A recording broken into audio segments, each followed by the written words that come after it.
அதாவது அண்ணன் தம்பி ஒற்றுமைக்கு ராமாயணம், அண்ணன் தம்பி சண்டை சச்சரவுக்கு மகாபாரதம்.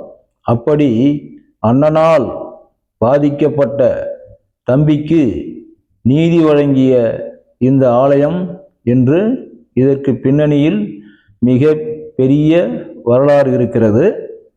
இந்த ஆலயத்திற்கு அருள்மிகு சுயம்பு நாகம்மன் ஆலயம் என்று பெயர். இந்த ஆலயம் விழுப்புரம்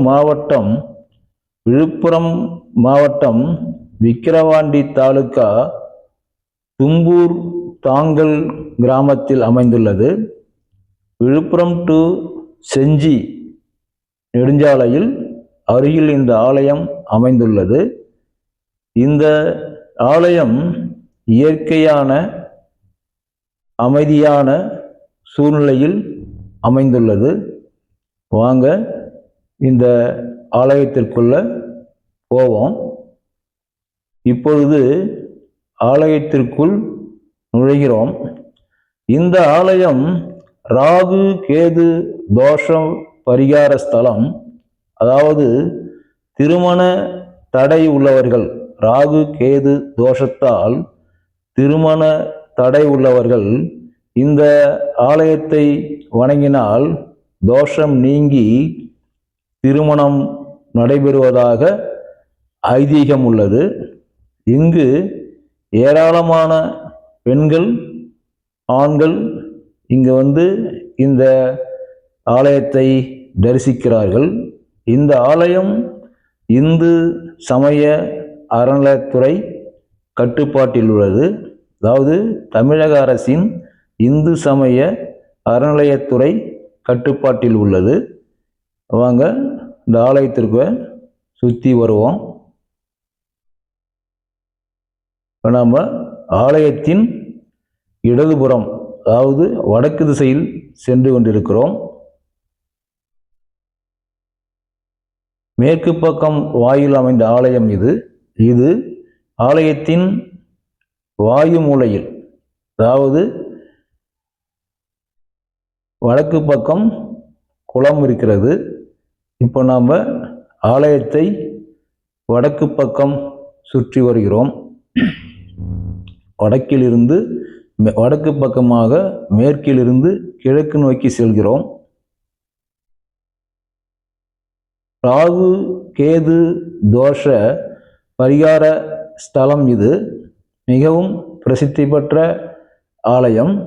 இந்த ஆலயத்தின் வடகிழக்கு, இப்போ நாம் பார்த்து கொண்டிருக்கிறது வடகிழக்கு மூலையில் உள்ள நவ கிரகங்களின் கோயில். வாங்க நவ கிரகங்களை சுற்றி வருகிறோம். ஈசான்ய மூலையில் உள்ள நவ கிரகங்களுடைய சிலைகள் இது. அதை நாம் சுற்றி வந்து கொண்டிருக்கிறோம்.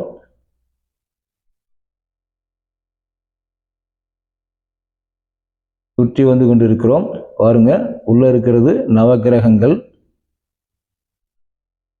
அப்படியே இடதுபுறம் வரோம். இடதுபுறம் பார்த்தீங்கன்னா பக்தர்கள் தங்கள் பிரார்த்தனைகளுக்காக இந்த கற்களை அடுக்கி வைக்கிறார்கள். அதுதான் இது. அப்படியே வாங்க இடதுபுறம் போயிட்டு இருக்கோம். இங்க இது மிகப்பெரிய வில்வ மரம். அப்படியே இப்போ நம்ம கிழக்கிலிருந்து மேற்கு நோக்கி போய்கிட்டு இருக்கோம். இதுதான் ஆலயம். ராகு கேது தோஷம் நீக்கும் பரிகார ஆலயம் இது. இந்த ஆலயத்தின் தெற்கு புறமாக பாருங்க, இங்க ஒரு கோயில் இருக்கு. ஆலயத்தின் தெற்கு புறமாக வரிசையாக சாமி சிலைகள் அடுக்கி வைக்கப்பட்டிருக்கிறது.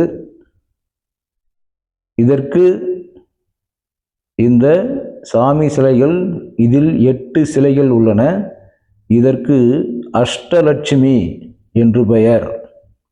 அஷ்டலட்சுமி, அதாவது விஜயநகர பேரரசை ஆண்ட கிருஷ்ணதேவராயர் அரசரவையில் அஷ்டதி கஜங்கள் என்ற 8 அறிஞர்கள் இருந்தார்கள். அதாவது அஷ்டம் என்றால் 8. இதற்கு இது உள்ளே பாருங்க, ஒவ்வொரு சாமியினுடைய பெயர் எழுதி வச்சிருக்காங்க. இது அஷ்டலட்சுமி சாமி. ஜூம் பண்ணி பார்த்தீங்கன்னா ஒவ்வொரு சாமியுடைய பெயர் தெரியும்.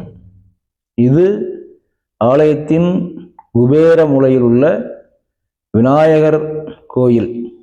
ஆலயத்தின் குபேர மூலையில் உள்ள விநாயகர் கோயில். இங்கு நீதி வழங்கிய நாகம்மன் நல்ல பாம்பை ஏதோ விவசாயி துண்டாக வெட்டியதாகவும் அதன் தலை மட்டும் இங்கு இருப்பதாகவும் ஐதீகம் உள்ளது. வாங்க இப்போ நாகம்மன் ஆலயத்துக்குள்ள போயிட்டுருக்கோம். அருள்மிகு சுயம்பு நாகம்மன் ஆலயத்திற்குள்ள போயிட்டுருக்கோம். இது ஒரு மிகவும் பிரசித்தி பெற்ற ராகு கேது தோஷம் நீங்கும் ஆலயம், மாங்கல்ய பலத்தை அதிகரிக்கும் ஆலயம் என்று சொல்கிறார்கள். இதை வழங்கினால் மாங்கல்ய பலம் அதிகரிக்கும் என்று சொல்கிறார்கள் என்ற ஒரு ஐதீகம் உள்ளது. இப்போ வாங்க ஆலயத்திற்கு உள்ளே போகிறோம். பாருங்க, கருவறையில் சாமி இருக்கிறாரு.